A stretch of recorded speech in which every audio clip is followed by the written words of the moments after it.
Ooh, this is episode 4 of season 3 of the Sunday Extra podcast. And we're missing people. They're empty chairs yeah. in their honor. Yeah, so we just wrapped up a series called The Financial Squeeze, and what we have said about the Sunday Extra podcast is allows us the opportunity to say some things that we didn't get a chance to or didn't have time to on a Sunday morning, and it sounded like from what you were saying, Pastor Matt, that there was a lot more that could have been said this Sunday that just didn't quite fit in, and so it's probably a little more on the teachy side than the conversational side. But before we get into that, like you kind of teased everybody with that picture of the penny and said, there's a really cool story of why the penny says, "In God we trust," and all the currency says, "In God we trust." And like, you can look into it later, but we're just going to move on. I'm like, okay, what's the story? Yeah. So that's the first thing we have time for. We have time for that now. It's really interesting. It actually at first appeared on the 1864 2-cent coin. 2-cent. So there used to be not just a 1-cent penny, but a 2-cent coin. I don't know exactly what it was called.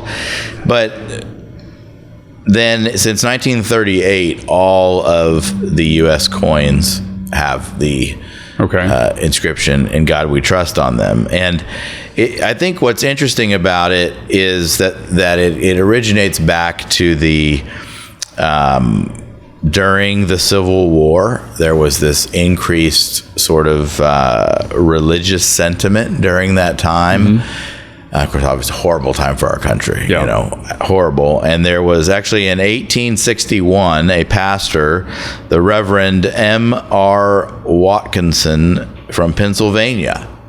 So he wrote a letter to the Secretary of the Treasury, because they didn't have email back then. This was like write a letter by hand, right? Take it by horse. And in light of the Civil War and just everything that was broken in our country, they like, is there anything we can unite around, right? And so they said, let's unite around the one thing we can all agree in, which is "In God we trust." Now, if you think about that too hard, you're like, well, but there's two sides, and they were obviously trusting in God and praying for, so, but that was the one thing that they could agree on. It's like we could disagree on everything, but we agree, and that it's in God that we can trust. So they put it on the coins so that it could be remembered. So when you see the coins, you can remember that we can trust God. And then so it started in 1864, and so then that's right. I guess Civil War is still almost done. And then in the 50s, during the Cold War, the same phrase was added to the $1 bill. And so it's only on the coins before? Yeah, only on the coins before the 1950s. Now, again, there's a whole lot more details of it, but that's what all you need to know about the story. But I think it's fascinating that at a time when our country was, really divided, and since we're having a civil war, they're like, what's the one thing we can agree on? Well, we can agree in our trust in God. Let's put it on the money to remind us. So every time you reach into your pocket and now a penny or a 2-cent coin went a whole lot further in 1864 than it would today, right? Yeah. Somebody actually came up to me after the message. Somebody, in our generation, and they're like, I love that you talked about putting 2 quarters in the vending machine. They're like, you can't get anything for 2 quarters today. And then you made that joke about like reaching in your ashtray for coins. They're like, new cars don't have ashtrays. I knew. They said I knew exactly what you're talking about, but some people might not. And so if you have a new car and you look for the ashtray, there probably isn't one, right? Because what we think about smoking today and what we've learned is very different than the way it was for a long time. They actually used to put now they don't, like, there's just the power port, right, that you can stick in. Well, it used to be actually a cigarette lighter. And those things, I don't know if you ever burned yourself on that as a kid because you accidentally push it in, or you were like, what does this do? What do you mean accidentally push it in? We'd push it in just to see it glow. Just to see what happened. Like my parents didn't smoke, but fire in our car. This is awesome. So, but In God We Trust on the Money was a reminder. Okay, so this is totally off topic and a level of nerddom that I apologize for, but I think I understood that prior to that, 1864, I think all of the states had their own currencies. So Pennsylvania would have had the Pennsylvania currency, Virginia would have had its own, and so on. And that, I think, coming out of the Civil War, either the North or what became all of the United States, I think because of counterfeiting and how are we basing the value of this state's money versus that state's money and whatnot. So that's how we ended up with a federal currency.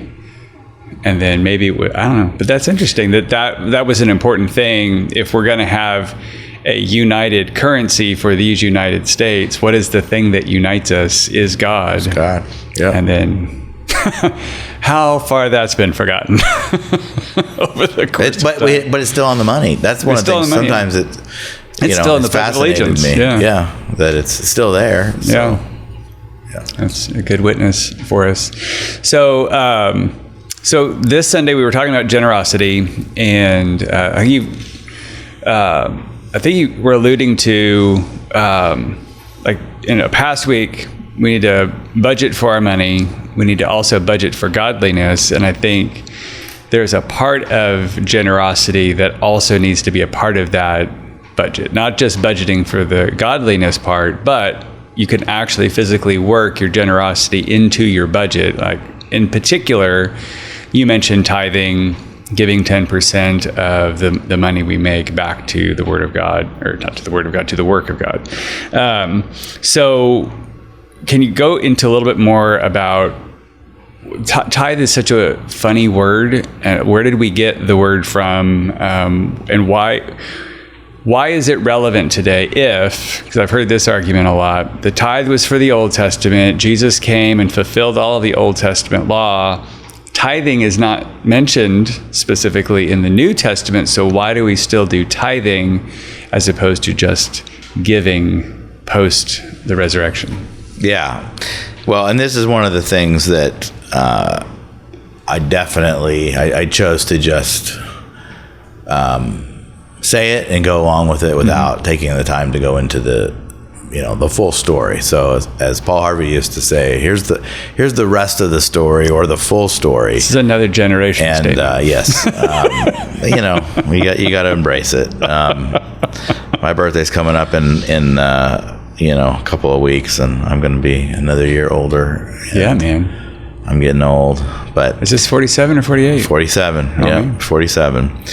So I want to just, this is going to take a few minutes, and I just want to kind of walk us through this. Mm-hmm. I did not take the time to do this on Sunday, but I knew we were going to sit down and have this conversation, so I didn't feel like I had to. Mm-hmm. I want to start with looking at giving in the Old Testament, and then we'll move to giving in the New Testament. And what you said a minute ago is, people go, well, there's the old, but what about the new? And, so when it comes to the Old Testament, really God, he inserted himself into the finances of his people.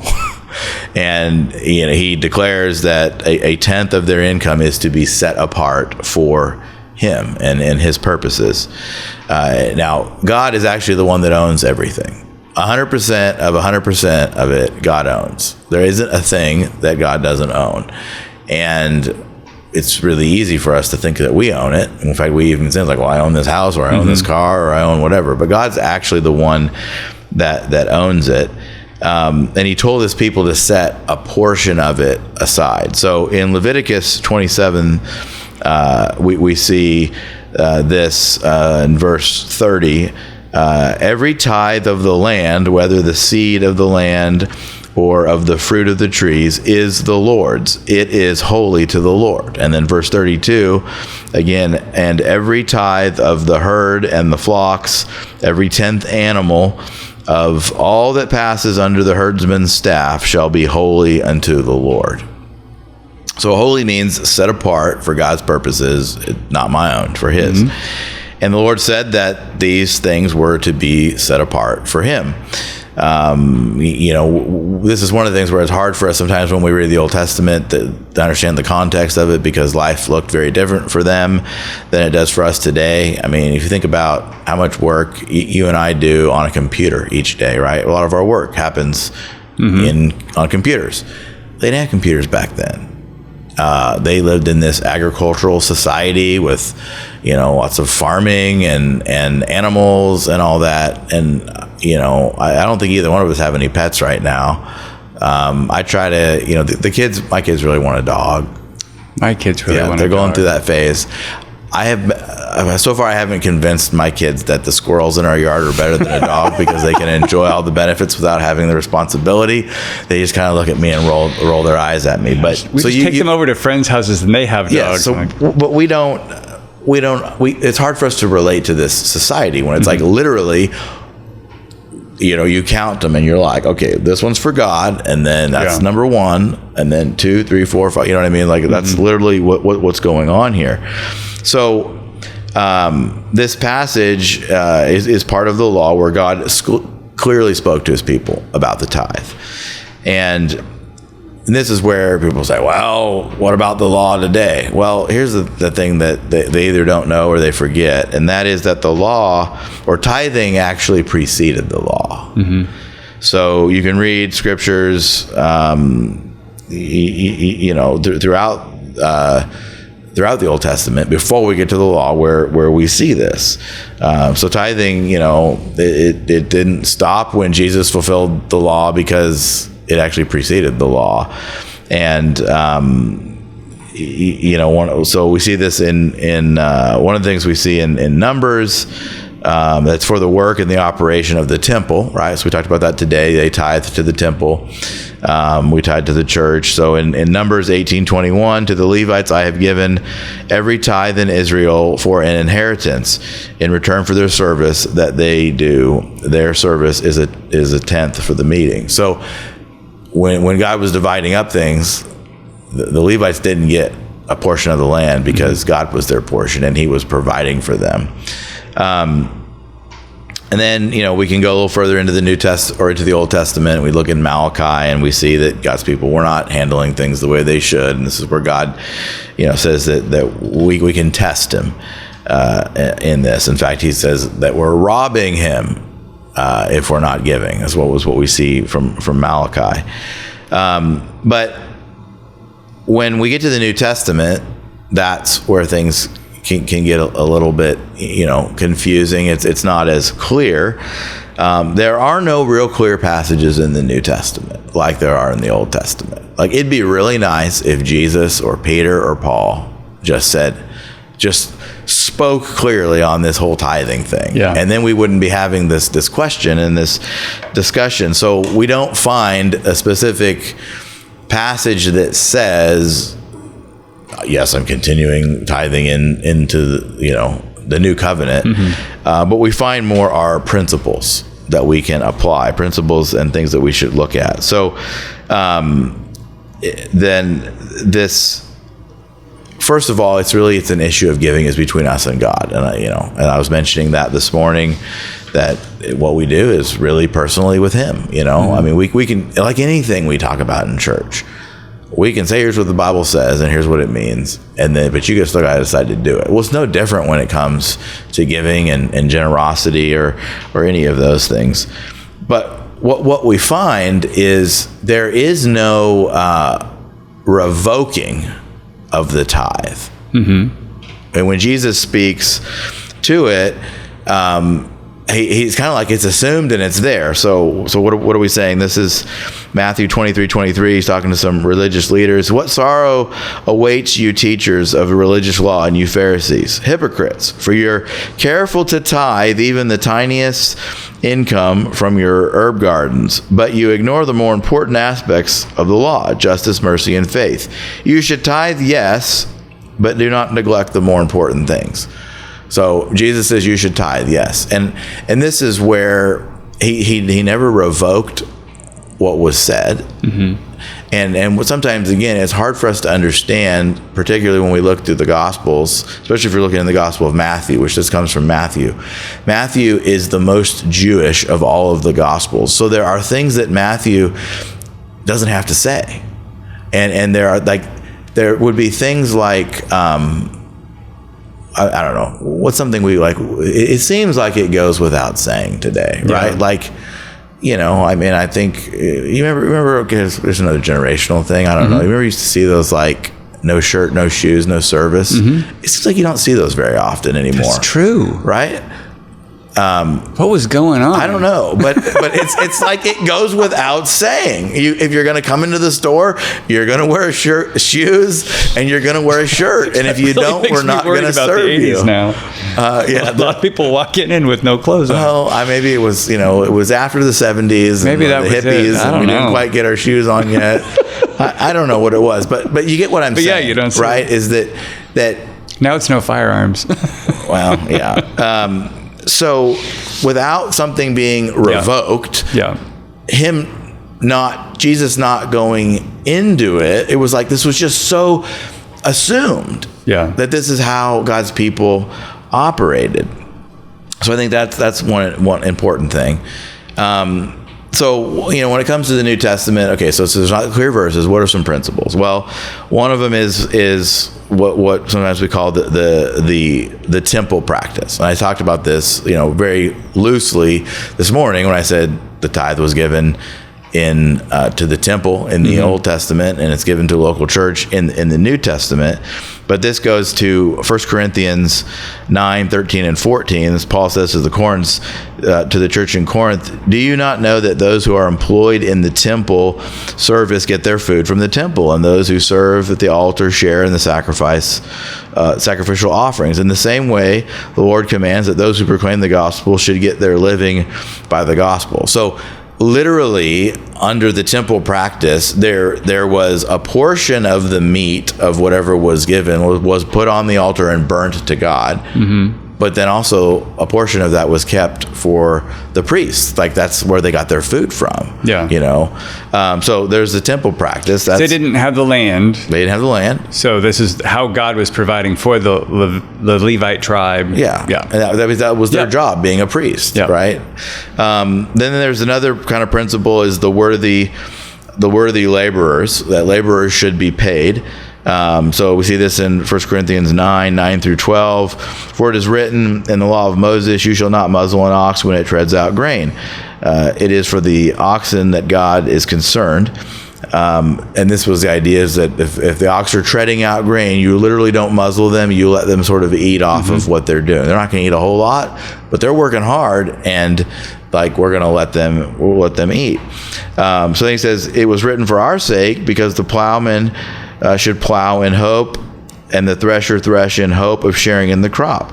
And if we have sown spiritual things among you, is it too much that we reap material things for you? If others share in this rightful claim on you, why do we even more?" So again, Paul is helping the Corinthians understand in the first century that it's right that those that are sharing the gospel to receive some benefit. They give you this great spiritual benefit by sharing the gospel, so your life can be transformed, you can be forgiven.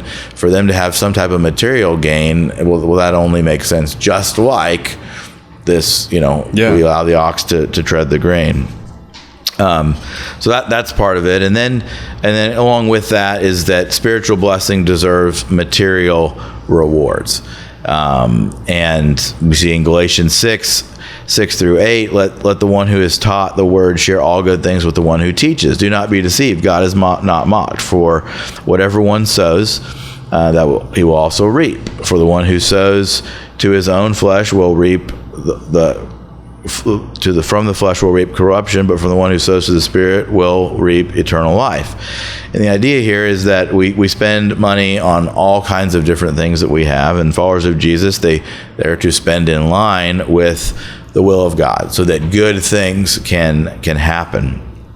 And so it is right not only is it not wrong, but it is right to bless those materially who bless you spiritually.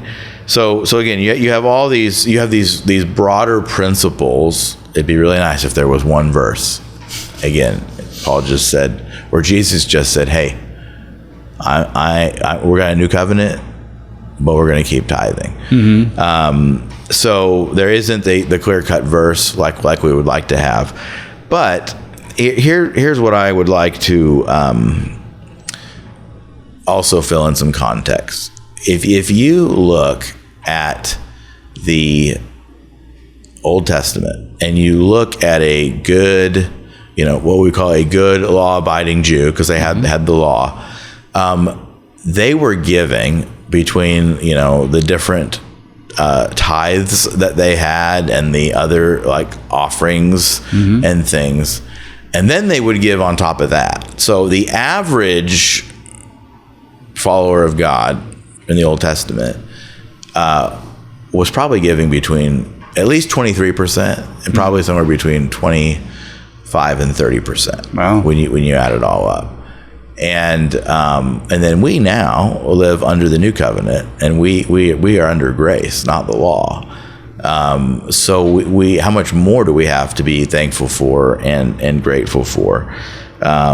So it's just so Jesus or one of the apostles never revoked it. It happened before the law. It was a part of the law, and this goes back to the trust factor. Are you going, this is God saying, are you going to trust me? I own it all. And will you give me this percentage that's really working on your heart? And if you do that, then I'm going to bless, and you'll see the 90% go a lot further than the 100 when you're not.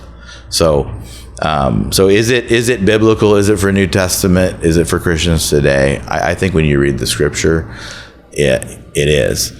And then again, if somebody says, well, I don't think we should tithe, it's like, well, you're right, we shouldn't tithe. We should give a whole lot more.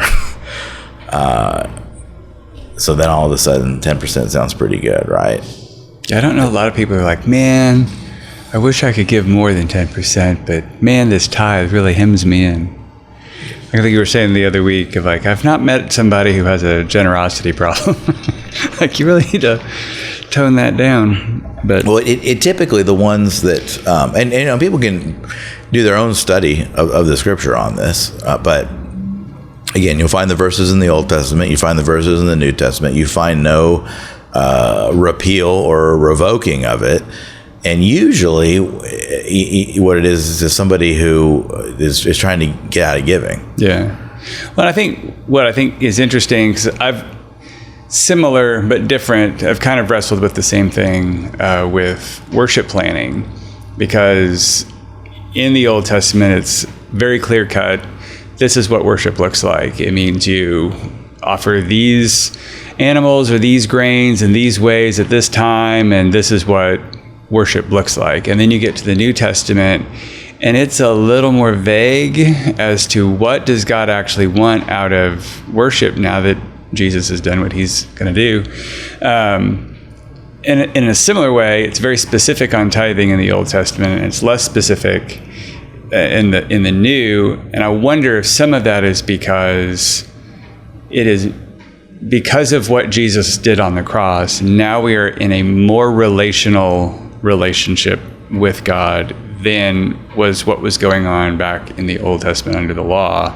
And when you're in a relationship, things are just like, you have to stay connected with the other person in order to maintain the relationship. It's not say hello to your wife at these times and do these things. It's not checklist based. It's relational.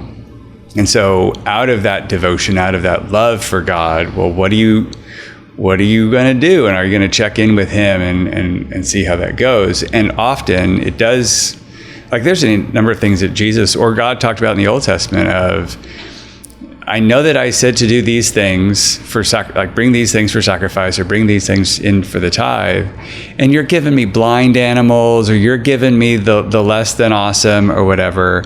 So, I mean, people's hearts were the same bit as squirrely then as they are now. Like, well, but can I just skate through with 9.5%? Do I have to give 10? Like, that's still a thing out there, as opposed to, because of everything that Jesus did, talk to me about why I shouldn't give 100%, and which is another extreme to go. Well, yeah, that reminds me of a guy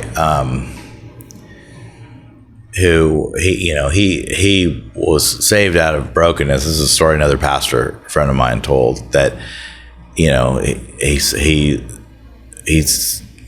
says, well, what am I supposed to do, now that I'm a follower of Jesus? And he's going through the basic fault things where you need to start reading your Bible, and you need to pray, and you need to serve, and and you need to give. Well, how much do I give? I was like, well, give 10%. 10%?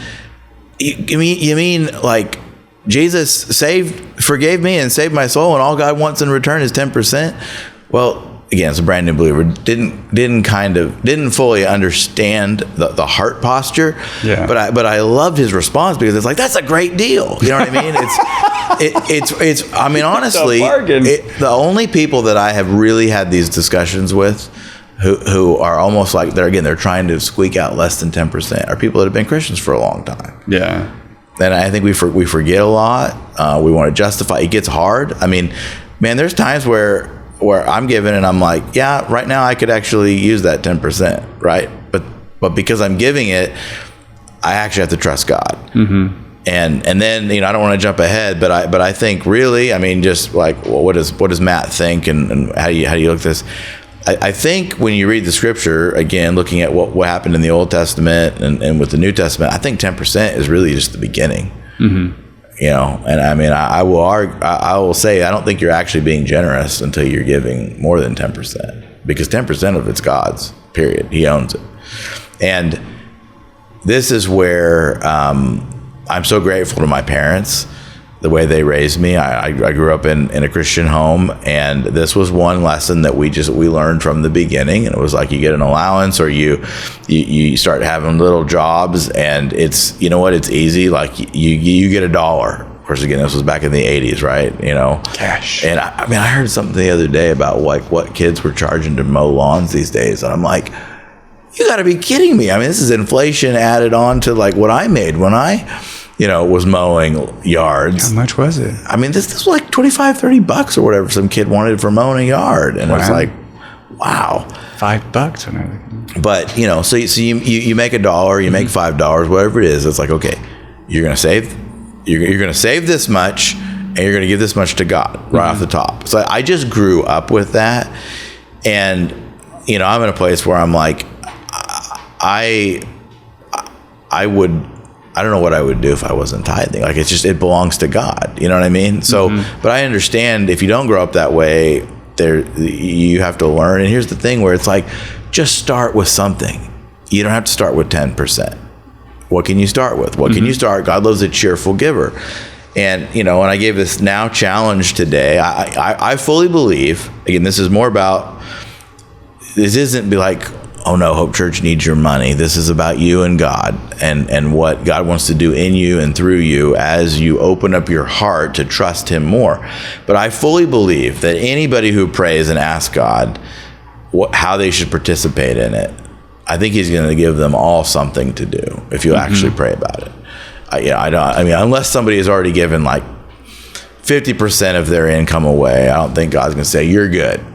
Because He wants to keep challenging us, in that area. So it's, but isn't that just like anything else, though, if we really think about it? It's like, well, how much can I sin before it's bad? Or how bad can I be before I'm really in sin? We want to look at the line. We're like, we are legalists. Yep.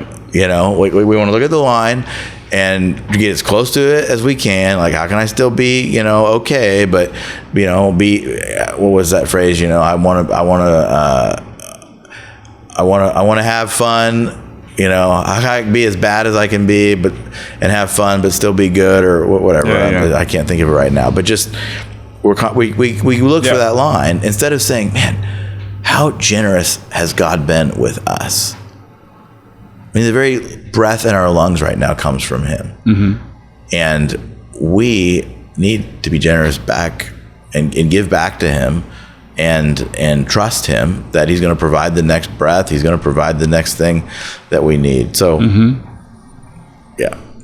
It's good. You've said something before about these 3 C's of being committed, connected, and contributing. This is, I think you said, like, there's an assumption that all of God's people are those 3 things. And I thought that kind of rolls in to all of these things. So could you speak to a little bit about what those 3 C's are, and particularly as it relates to generosity? Yeah. So again, we read the scripture in 2025 and we don't understand all the context of, either the Old Testament and Jewish culture or life in the first century in Rome, and just how awful things were there. And so I think we just we read and we think like, well, they were a lot like we are, and in some ways, I mean, the human heart, it hasn't changed. So they were a lot like us, but then I think there are just things we miss. So yeah, so the 3 C's is committed, connected, and contributing. And to be a follower of Jesus in the first century, I mean, you were committed. Like there were no Sunday Christians, and you just sort of fans of Jesus. Type of a thing. I mean, if you were a Christian, like, you knew that like you were basically, one, I mean, you belong to Jesus, you're marked by him, but you also were like marked for potentially awful things. Yeah.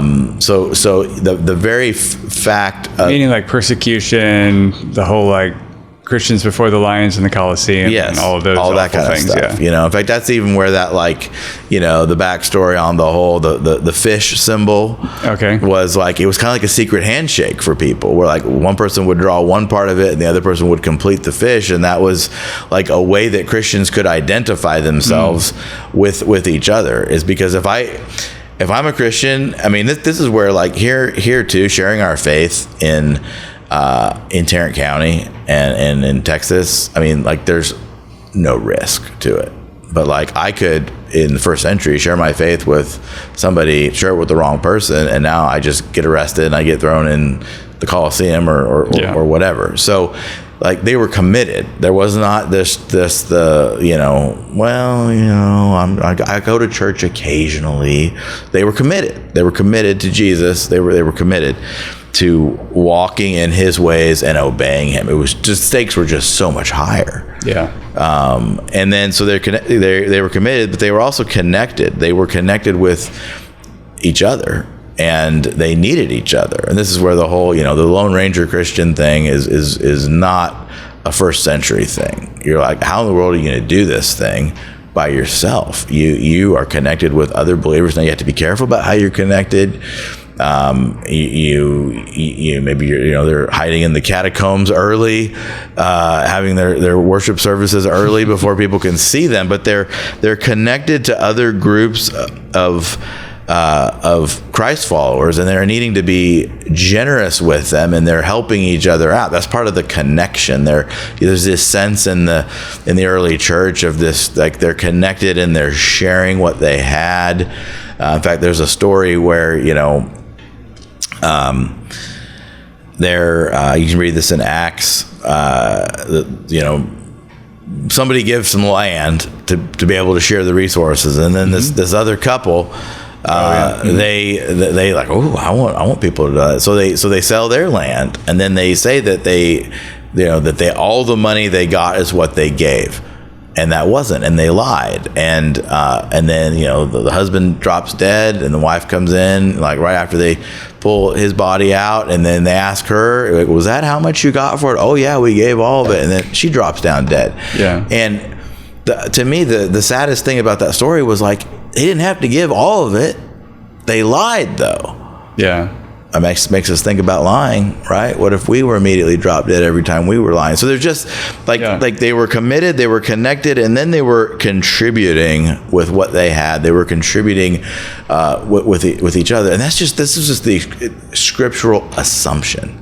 Mm-hmm. The idea of just kind of showing up. That's not, So for me, what I would say is, I mean, if somebody's listening to this and you're exploring church, by all means, show up. Like, get a taste for this, But after you've decided to follow Jesus, you need to be taking steps in this direction.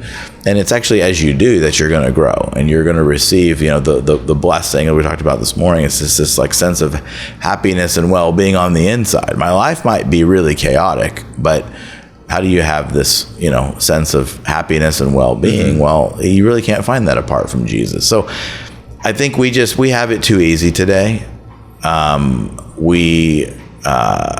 You look around at some of our brothers and sisters in other countries, and I mean, like, that's real persecution that they're under. They're losing their life, even today because of their belief in Jesus. It goes back to the Romans, like they had many gods, right? So it could be like, well, if you just say that, Caesar is Lord and pinch your little incense, and just add him into the list. No, we can't say that because if Caesar is Lord, then that means Jesus isn't Lord. But because Jesus is Lord, Caesar can't be Lord. And now you can get in trouble, So, but yeah, I think it goes back to taking God's word seriously. Well, I think there's also there was a book that I think you've read that was very eye-opening to me about being an employee. And I realize we're not God's employees, but the idea was not that you shouldn't ask your boss for a raise, but you have to realize that when you're asking your boss for the raise, it's coming out of the boss's pocket. It's not like there's this magical pool of money somewhere in the business that people can just get raises or get bonuses or whatever. It's coming from somewhere. And maybe it's not like the boss's take-home pay pocket. I don't mean that, but it's coming from a place. So when you ask for the raise, you are, in a sense, saying, well, then that money is better in my pocket than it is to going back into the business or going to buy more supplies or whatever the thing is. And I think one of the things that really turned my heart favorably towards tithing, I think on one end it's okay if you feel like it's an obligation, just do it, and it's an obligation, fine. But then I think after a while, God uses that. I at least obeyed, even if it wasn't fully cheerfully giving. You are obedient, and He'll start to soften your heart, and then you start to open your eyes to, all this stuff costs money, like legit. Like the electricity in the building costs money, the coffee on Sunday costs money, the curriculum for the kids costs money, like all this stuff. There's not a pile of cash somewhere in the church where we're just pulling all this stuff. It comes from the tithe. It comes from faithful and generous members and attenders of Hope Church giving of what God has given them, pooling that together so that things can move forward.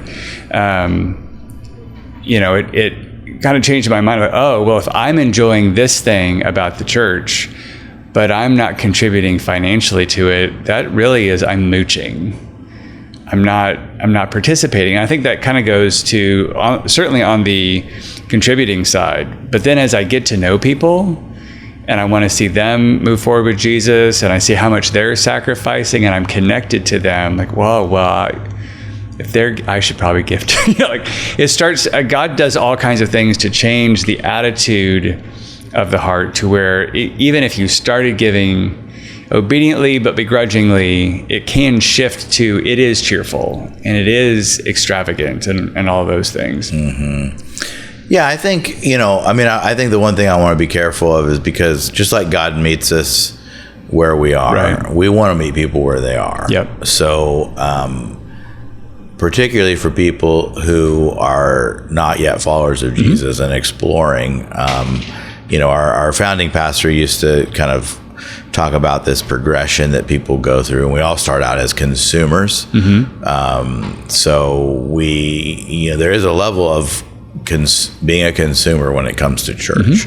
Even if you're a follower of Jesus, if you move to a new town, you're looking for a new church, you're like, does this church have what I'm looking for? And the thing I love about being in the DFW area is there's a whole lot of Bible believing churches here. Like, we are not the only church in town that believes the Bible and is really trying to live and help people walk in God's ways. Now, there are some non-Bible believing churches that you want to be careful of, but when it comes to a Bible believing church, I joke around about this in our membership class. If you're looking for a church where the pastor wears a suit every Sunday, like, we're not that church. And I'm not going to all of a sudden start wearing a church. If that's that important to you, that the pastor wears a suit, like, I know there are other churches in town. Another, let's say not quite as ridiculous, if you really want a church with like a full choir or full orchestra, because that type of music really like ministers to you, and that's the kind of when you're like, we don't have a choir and an orchestra, we have a band. So there's an element of like, I'm looking to consume something and I want the best fit for me, right? And that's not wrong. But then once we're a follower of Jesus and once we find a place, then this is where we need to start being stretched and grown in the ways of God. So it's anybody's listening who's like, well, I am that consumer right now. I'm exploring faith. I'm like, hey, you know what? The thing I said particularly, everything I said is true. But when I got to the tithing part, I said, if you're a follower of Jesus. You can tithe and not yet be a follower of Jesus, but if you're a follower of Jesus, that's kind of like, this is really where you are showing on however you get paid. We get paid every 2 weeks. So every 2 weeks, and I didn't really talk a whole lot about this, but we get paid and I have my giving automated. Just like I have other things. I'm like, if God is the most important thing in my life, it's more important than paying my phone bill or my gas bill or my water bill or my car insurance or whatever it is. It's most important that God is in that number one priority spot. So I get paid every 2 weeks, and then I automatically give every 2 weeks. And I know of all the areas of my life where I might be struggling to obey, this is at least one that I got right. And I'm able to to keep up with that. So I just want to make that qualification of, if you're exploring church, everything I said applied, but really the tithing part and beyond where we get to that's for followers of Jesus to really show in my heart, Jesus is number one. I want to do these other things. I could really use the money, but as I give that to him, as I obey and give that to him, then he's going to do more with the 90 than I could ever do with the 100. Yep. So, which kind of gets us to, in past messages that we've talked about either generosity or God's ways related to finances or those kinds of things, you've talked about this concept of the generosity ladder, which we did not touch on at all this time. It was a resource that you mentioned, I think in the notes this week. But can you kind of go through what the generosity ladder is? And then, I think particularly, let's say I'm at the bottom rung of the ladder and I don't know nothing about nothing. Then kind of what are the benefits of moving up the different rungs of the ladder? Yeah. So it's kind of funny we're having this discussion. I don't know if you remember, like years ago when we used to have that group that would meet at our house, and you, Glenda, were part of our group. You're a wee bit taller than me, and I'm like, man, this one like smoke detector. Oh my gosh, yes, I forgot. I would have to get like the full on ladder to get it, and I'm like, but Brian can just get the step ladder and reach it. Yeah. So what does a ladder do? A ladder helps us reach things that are beyond our grasp, right? So, and I'm not the originator of this generosity ladder concept, but it makes a lot of sense, and we've used it and adapted it more for our church. But it helps us, like, because if you're starting out, you're like, I'm not giving anything right now. Generosity feels like it's out of reach. It's really far away. So, well, how do you help? Just like if you need to reach something on a top shelf, I use a ladder. So the ladder, you could think of it as just like a regular ladder, and each of the steps of the ladder is a different place, right? So and just like a ladder, you're either on the ladder or you're not. Like, that's pretty clear, right? So if you're not giving at all, then you're not on the ladder. And then in each case, it's what is my next step? So if I'm not on the ladder, my next step is to get on the ladder, which means if I'm not giving, well, then my first step is to give for the first time. And I would say give in a identifiable way too. Sometimes people, we don't get a lot of this, but maybe in the course of a year, over the course of the year, we'll have a few $1,000s of what is like anonymous cash, and that's just like people drop a couple bucks in the offering, and we don't know who gave that. Like, somebody gave it. That's more like tipping, And if that's where you're starting, that's great. But like, to really get on this generosity ladder, I would say you give in an identifiable way, which means if you're going to give cash, just give in with an envelope. Yeah. Write your name on it, or you give by credit. If you give by credit card or check, obviously we're going to know who that is. Would this sort of be in the same line of if you leave a comment on, say, a message board or whatever, and you sign it as anonymous, it's kind of the chicken way out, that by putting my name on, even if it's I'm just first time, maybe it's the only time I'm going to give $5, I put an envelope, put my name on it. It's in that ballpark of I'm taking sort of not credit, but a stand. Yeah, I think it depends. Like, I've gone and visited some other churches, like in our network of churches, or I've gone to visit churches, and I just, maybe feel compelled, like, hey, I've got $20 in my wallet right now. I'm just going to drop that in there. So there is a time and place for that. But if you're saying, I want to grow in generosity, I'm a follower of Jesus. Yeah. We're talking about, like, this is my church, the church that I'm attending and being a part of, that I'm committing to, then yeah, you want to, just go ahead and give in an identifiable way. Now, we don't we do send giving statements later so people can see how they're giving, so we can't send you a statement if we don't know who it came from. So I just think for an accountability factor, it's just good to give it in an identifiable way. So you give your first gift, and then the next step on the ladder is occasional giving. So I've already given once, and then I occasionally give, because it's not really consistent in how you give. You just, like, either when it's when you feel like it, it's when you get to the end of the month, and sometimes there's like a couple more bucks left. Do you run out of month, or do you run out of money? Is kind of the thing. So but to give a first time, that's get you on the ladder. The next step is giving occasionally. And then you jump up, and I would say that it is what I'm going to call a percentage giving. And this is percentage, but it's that you're giving consistently, but it's not a tithe, So again, and for whatever reason, people base their giving on, a certain amount, whether it's consciously up an actual percentage less than 10%, or is more just like, I'm going to get paid, I'm going to give $100 every paycheck. Well, that has this percentage feel to it. It's not a tithe. And then you get to the next ladder above that. So you got first time, occasional, percentage, and then tithing. And that's where you bring the full tithe to the local church. And some people like to debate, like, well, I give a tithe of my income, but I give it across all these different ministries, and I support 3 or 4 different churches. I would say that that's not actually tithing. Bringing the full tithe is when you give 10% to the local church. So if you're giving 10%, that's percentage giving, right?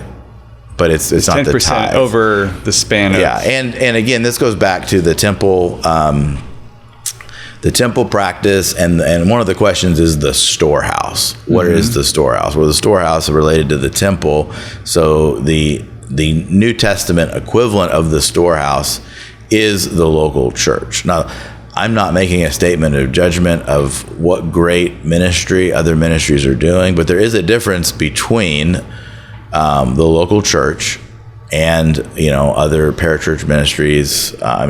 We have one of our big partners is Christian Impact. They're a campus ministry. They do great things. We support all those kinds of things. But I would say if someone was giving 10% to Christian Impact and not giving anything to the church, they are giving 10%, but that's not actually a tithe, because Christian Impact, although a great ministry, is not the local church, is not the storehouse. Not the equivalent of the temple and all. Yeah. That makes sense. So then, so you're tithing, you're giving 10% to the local church. Now, anything you will give on top of that, that's being generous. That's kind of the baseline of I'm giving my 10% to the local church, the tithe, and then I give on top of that, that's me being generous. So one of the best ways that that's expressed here at Hope Church is we do an annual Christmas offering.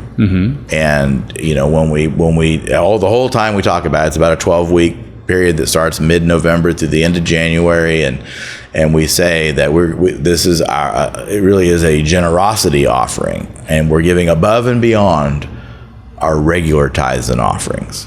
So I still give my regular tithes. I still give my regular offerings, which offerings are on top of the tithe. And then this is specifically, for the Christmas offering to help support work happening locally, nationally, and internationally. So again, if I there's nothing wrong if where you really are is, I give $100 to the Christmas offering every year, and that's all I do for giving. That's not being generous. If it's not if it's just $100 to the Christmas offering. Yeah. So generosity really flows out of obedience of tithing. Yeah. And then, this is the Matt adaptation to this generosity ladder. I added another, the top rung of the ladder is what I'm calling legacy giving. And that's really where I make lifestyle and business and investment decisions with long-term kingdom impact in mind. And this, how could this work? Well, this is just, these are people who years ago, maybe decided I'm going to cap my income, and maybe lately they've had to adjust for inflation, but let's just say that you're like 100 and these are typically probably going to be more higher earning people, but let's just say $100,000 is all I really need to live on, and anything above that I'm going to be thinking about it, my lifestyle. I can be more generous.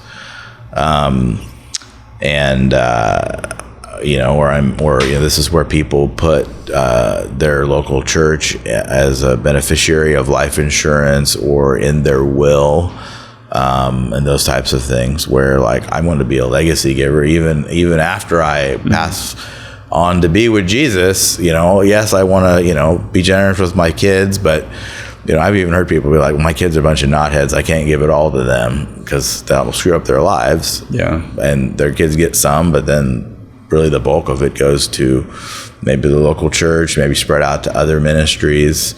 And that's really legacy, thinking about how can your money make an impact long beyond after you're not here. So it is I think if you're getting on the ladder, I think what you're saying is you're trying to move, maybe not towards legacy, but you're at least trying to move somewhere on the ladder. Like if I'm stepping on for first time, I want to see what God is going to do with that first time gift, because maybe I could be an occasional giver, maybe I could be a percentage giver, and so on. But I am trying to walk in obedience by doing something. Yeah, and again, especially if you're a Christ follower, and you've never, I was talking earlier about the way my parents raised me. So, tithing on $5 is, well, you start that as a kid, and then it's 100, and then it's 1,000, and then it's tens of thousands of dollars, right? Well, if you're starting out as an adult, you became a follower of Jesus, and you're like, what's 10% of my income? like, I don't know if I can just cold turkey today start doing that. Yeah. That's where it's like, well, get on the ladder. What can you do? And what can you do cheerfully? It's like, if, let's just say you make $150,000 a year and you're like, well, that's $15,000 that I'm going to give to God now. But the problem where a lot of people are is like they make 150 and they live on 160. So how am I going to give 15 to God? Well, obviously this is where like thinking about this is like where the three messages in the series fit together is the generosity is just a piece of it. We have to be content. We have to be like actually working, if you're not working and you're not making any income, well, then you don't have any income to give. Right. Yeah. So I would see it as a follower of Jesus trying to grow in your obedience and your walk with God. I mean, take the step that you can take, and then take the next one, and then take the next one, and then take the next one. Yeah. And lots of people have been like, man, I don't know if I can start tithing. Well, can you start giving 1%? Can you start giving 2%? Can you start giving 3%? Okay, I can give 3%. Okay, give 3%, and then this is where like God meets you where you are, and you grow from there. And then maybe next year you may take up to 5%.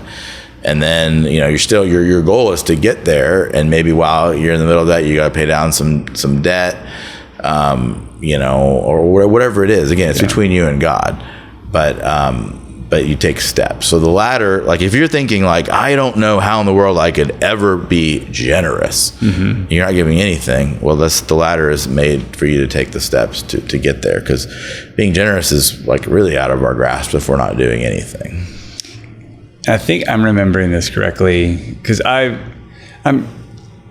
people have said I'm good with money, but I think what it means is that I know where all my transactions are. I'm not good with money. Like, it's not like, hey, I know how to multiply all this stuff out. But I reconcile bank accounts and all that kind of stuff. So just trying to keep my head, because I'm terrible with numbers in all reality, just trying to keep my head around where is everything and all that.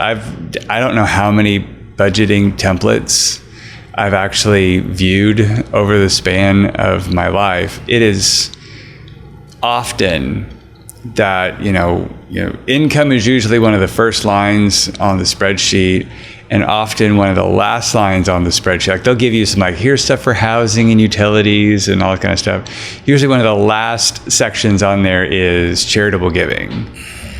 And I think a big thing that I have just started to do, this is now many years of this, but this is what I get paid. The first thing I take out is what I'm giving to the church. And then I look at what's left and then budget around inside of there, as opposed to, this is what I get paid, this is what I all need to spend on, what's left. So a step that you could take, depending on where you are on the ladder, is as you're prioritizing where that paycheck goes, start with, what am I, even if it is $1 or it's 1%, work that in at the beginning of the budgeting process, not at the tail end. And it might be a little easier to figure out where the money's coming from.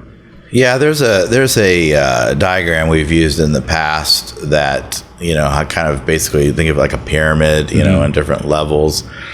And what most people do is they put like their needs down at the bottom, and then their wants and, different things. And at the very top of the pyramid is giving and being generous, right?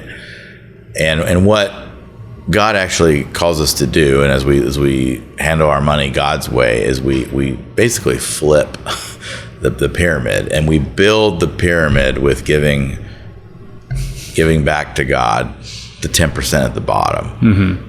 And then I take care of my needs on the 90%. Yeah. And my wants, and then, all the other things. And, again, this, kind of relates to the contentment message. We have a hard time distinguishing between needs and wants. I mean, the society that we live in, we do not live in a like New York City or like a lot of European cities where you don't need a car. Yeah. You can get anywhere and everywhere you need to with public transportation. That's not really like Tarrant County. So you need a car, but do you need a car, or do you need, I don't know why. Like, I tell you what, something like I would love a car that I would love to have.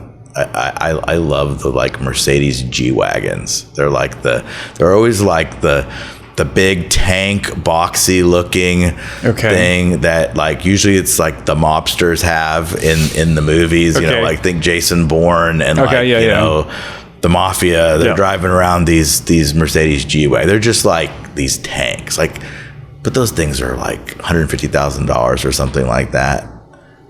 I don't need a G-Wagon.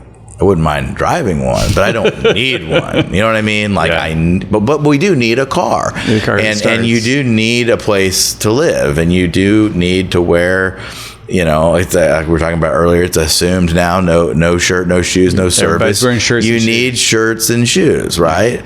But you don't have to have a pair of Jordans. Like that was the big thing, man. When I was growing up, it's still a thing. The Jordans. Yeah. I just remember like we went to a Christian school that my grandparents were helping us like on scholarship to get there. So like if it was up to my family, we wouldn't have been able to afford to go there.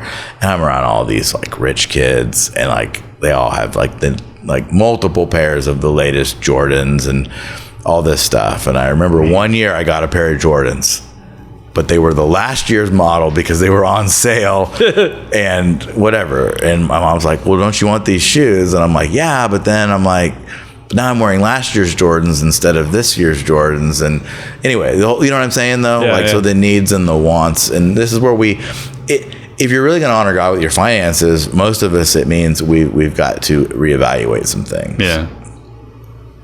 So I do have a final question. It's got two parts to it. Ooh, a two-parter. This is specifically, these two parts are for somebody who's new to giving, and they're trying to figure some stuff out. One is, you've said that we want to give in a God-honoring way.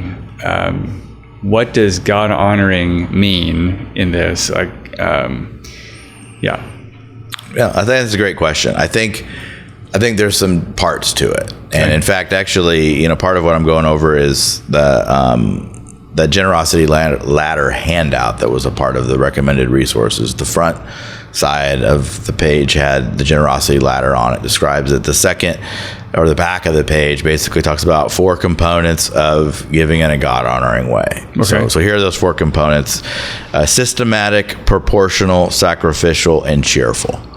All right, so let me break those down. Systematic, you know, we all have systems for doing things. Like you probably brush your teeth, start on the same side every time. If you shave, you start on the same side every time. I know I do. I don't know why I do it, but I'm like, yeah, I do that. So we've got to have a system for giving. And really, we don't do the things we don't have systems for. But the things that we have systems for, we do them pretty regularly and pretty consistently. So this is where I would say, you know, typically the system is I get paid and then I give, like you were talking about. You know, I just know. And so part of a system is the automated giving. So for me, I worked up what is the percentage, and you gotta change it when you get a pay increase or something happens, you know, that your pay is adjusted. But I get automatically paid on this day, and then like a day or so later, I got a certain amount that's going to come out. That's my system, right? So for most people, though, it's if you get paid every week, it's probably going to be hard to give once a month. Yeah. So if you get paid every week, give weekly. If you get paid every 2 weeks, give every 2 weeks. If you get paid monthly, get paid monthly. You know, some people have jobs where you get based on commission and you know, so obviously like if you get paid monthly, it's probably a bigger check each time. Well, so then you're giving off of that. So it's just have a system for how you're going to give. The proportional part is related directly to the money that you're giving. Like, what's your income? What's the proportion? And again, we've been talking about the tithe as 10%. So the great thing about 10% is 10% is 10%. Like 10% of $1, 10% of $10, 10% of $100, 10% of $1,000, 10% of $1 million. Now, if you make $1 million a year or more, that's going to be more difficult maybe to tithe on at the very beginning.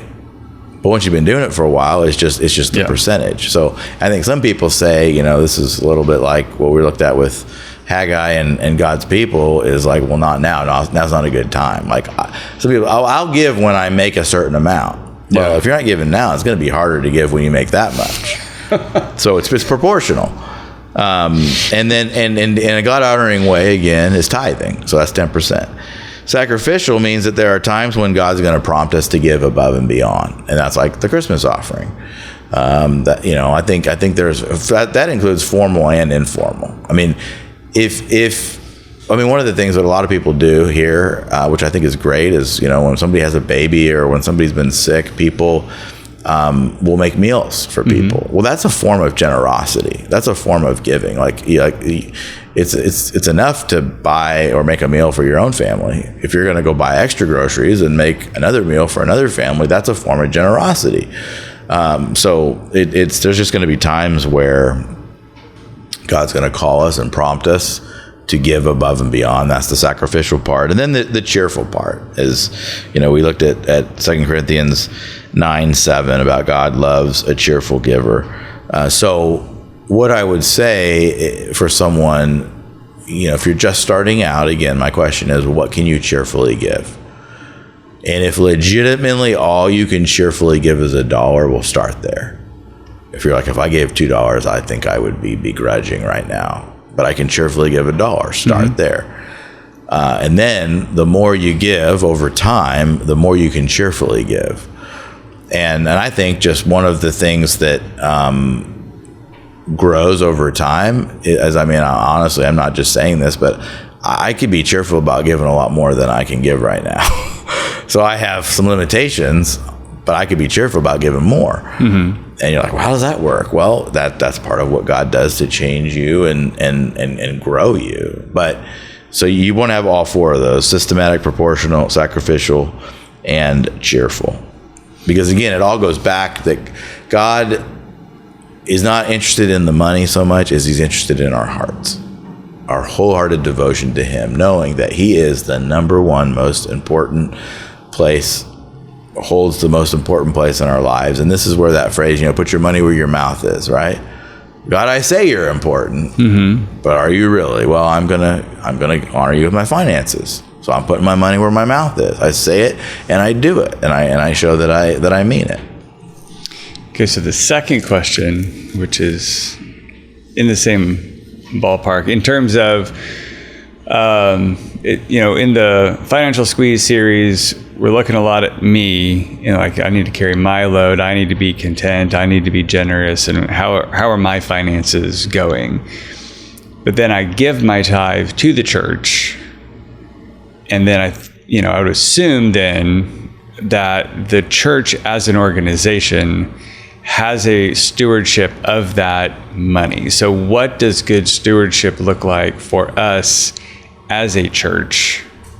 There's just things like, I think, if you're a member and you've given, you get either a letter or a video from Pastor Matt kind of talking about our financial practices. But, if you've never given or don't know, you don't know what we tend to do. So I thought if you wanted to go into a little bit about how we, as a church organization, are stewards of the money that God provides. Yeah. So I think maybe kind of two parts to the answering this question is there's one part is generally the kinds of things that we're spending money on, like they need to be in line with our mission. They're not just like random things, but they actually fit into what we're doing, which means that's why we probably, we will say no to things. Like, we're not going to do this because it doesn't fit into, or if we get a request for, support or money from an outside organization, it's like, hey, you guys are probably doing good things, but that's not in line with our mission and what we're trying to do. In fact, even with our Christmas offering partners, we talk about that our partners don't all have to be doing the same exact thing that we're doing, but they need to be in line with what we're doing. And we particularly care about partners that are sharing the gospel, because the most important problem everybody has is their sin problem. And it's not wrong to, offer assistance and things, but there's a point where like people need to hear the gospel. Mm-hmm. So one of the reasons why the Union Gospel Mission is one of our partners is because the programs that they have for people to get assistance, part of the programs is they're going through learning some things about God and getting to hear the gospel and things. They're not just handing somebody food. Like, right. They're not just meeting the practical need. They're meeting it in the name of Jesus and sharing the gospel. So that's an example of the types of things. Now, when it comes to like specific financial practices, I think that's probably more like what your question was around. Like, how are we being good stewards of the money, and how are we keeping track of things and all those? So I would say there's a variety of things. I mean, it starts with a budget. We do have a budget every year that we work with. The staff prepares a budget, and the budget is a plan, just like we were talking about. So we can start out with a plan, and then we see what happens, and we have to adjust it as necessary. But our board of directors approves the budget. Or they either approve it as is, or there's a discussion and they say, we need to make some adjustments, and here's what we approve, or here's the maximum number that we think is prudent right now. So adjust the categories below so that it's not to exceed X, right? And again, that's just all the plan. And, like anything, we want to have a realistic faith goal. So it's within the realm of real, but there's also a faith edge to it. So typically, our budget, the budget plan is that the budget probably grows every year because the ministry is growing, but then, we see what happens. So then there's a budget, that's the plan, but then you got to monitor the plan. And we have a full set of financials that we keep every month, and then our board of directors gets together quarterly to review those financials. And then we have a treasurer. We have a staff accountant, part-time staff accountant that helps actually do the bookkeeping of like, hey, this expense and this and that. And then we have a non-staff person who's a treasurer that reports to the board, and they're like looking over our shoulder in a good way. They are the voice and the advocate of the congregation in the sense of like, hey, why did we do this way? Or why did we spend that much money? Or why did whatever, So that's part of the role of the treasurer. And then they report at the quarterly meetings to the board of saying, here's what happened. And, and here, these are the questions I had, and the questions got answered, and, and those types of things. Then also our finances, we work with an outside third-party financial firm to do either an audit or a review. So every 3 years we do an audit, and this is when they come in. An audit is much more extensive than a review. And this is not the same as an IRS audit. No, this is like an accounting firm. They're on our side. Yeah, well. Yeah. Or at least they're not trying to find something that we did it's wrong. Not like scary, like, oh no, I got audited by the IRS. This is, we pay a third party. It's accountability entity to review our books. Yep. And, part of that is they ask a bunch of questions about financial practices, and if they see a hole or a gap or something that we, need to work on, they say that. Some years they've had some recommendations for us. Other years they don't. They're like, we wouldn't change anything, So that's, they're looking at it. Again, an audit is more extensive than a review. It also costs more, but that's one of the ways that we do that.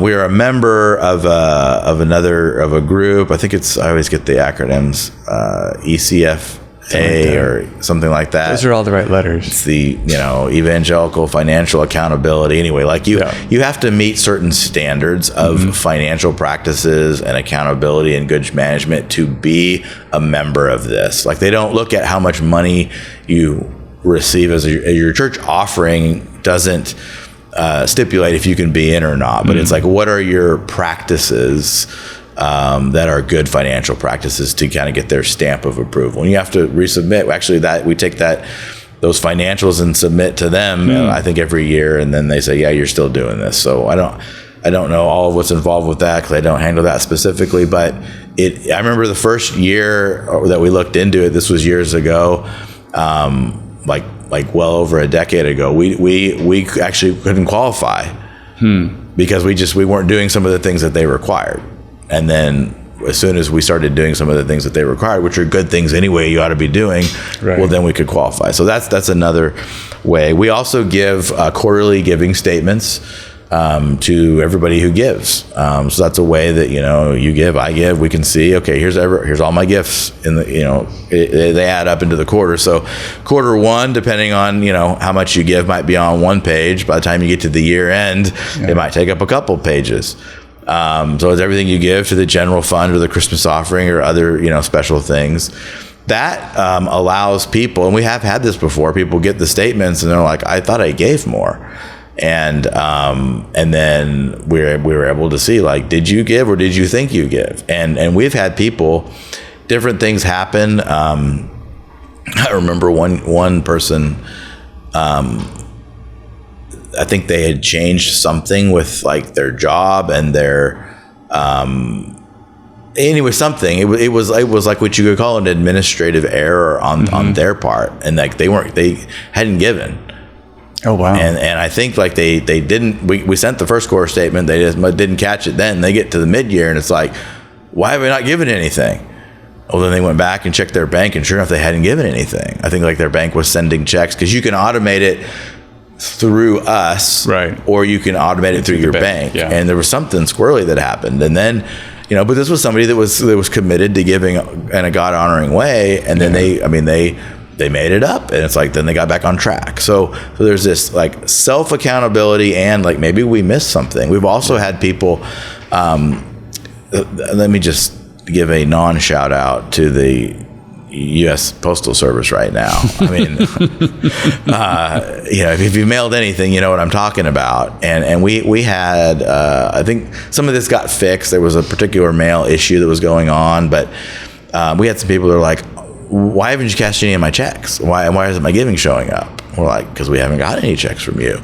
Well, come to find out, there were like, a handful of checks that were getting held up at the post office. It's not anything to do with us. Of course, people get frustrated with us because they gave the money to us, but we never received it. But we were able to find that and straighten it out.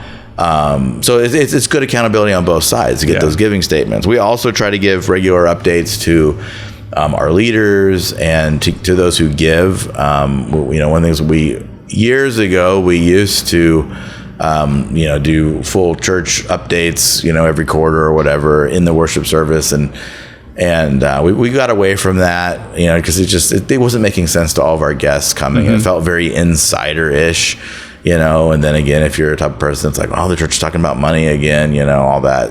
But now we report to those who support. So if you've given, hopefully you have received some kind of a quarterly statement and some kind of a giving report.